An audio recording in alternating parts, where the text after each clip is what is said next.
America was not named after the Italian explorer Amerigo Vespucci, but instead the name of the American continent was adopted from its original inhabitants, such as the early inhabitants of Peru that called it Amaruca, meaning land of the plumed serpents, which incidentally is also the chief deity of the Maya in Central America, Kukulkan, which means plumed or feathered serpent, as does Quetzalcoatl of the Aztec in Mexico. In fact, the Incan leader that was captured and executed by the Spanish in 1572 was named Tupac Amaru, which means shining serpent.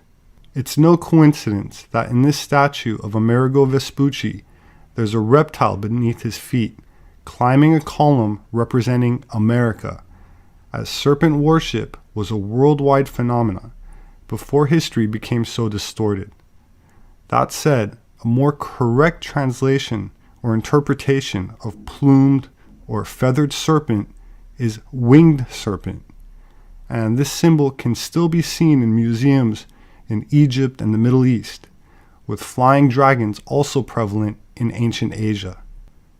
Officially, America is named after the explorer Amerigo Vespucci, but this appears doubtful, like so much of American history, which has transformed a one-time pirate of the family name Griego into an iconic hero named Christopher Columbus. As for America, according to Manly Hall, America is named after the plumed serpent, who is the messenger of the sun. He was the god Quetzalcoatl in Mexico, and in Peru he was called Amaru. From the latter name comes our word America. Amaruca is, literally translated, land of the plumed serpent. Pedro Cieza de Leon was a Spanish conquistador, known primarily for his history and description of Peru. He wrote his book, Crónicas del Perú, in 4 parts, but only the first part was published during his lifetime. The remaining sections were not published until the 19th and 20th centuries. He was born to a family of Jewish conversos, meaning he had converted from Judaism to Catholicism, like many Europeans of the 15th and 16th century, a portion of whom then split from the Catholic Church, becoming Protestants in the 17th century following the 30 Years' War, totally oblivious today of their actual ancestry or true genetic roots. But that's another story. How many people really realize what happened within the Jewish community in Spain in 1492? Now, recently we've discovered that Christopher Columbus, Cristóbal Colón, was known as a quote-unquote Marrano. Marrano? The Marranos are those that were forced to convert to Roman Catholicism, that were Sephardim, and then they were forced to eat pork, which is very unkosher, and then they were called Marrano, pigs, swine. Because you see, the facade of the Spanish Inquisition, what is Inquisition? It comes from the root word to inquire. But this was more than inquiring. This was spying and forcing Jews to convert to Roman Catholicism. So King Solomon would send, along with King Hiram of the Phoenician Empire, fleets of ships every 3 years to Tarshish to bring back gold and silver, exotic animals, exotic fruits, and so forth. This ancient Tarshish is none other than Sepharad. You must say, what's Sepharad? Sepharad is Spain.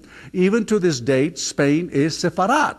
And from there you derive the term Sephardic or Sephardim that are the initial ancestors of Jews in Spain, that's Sepharad.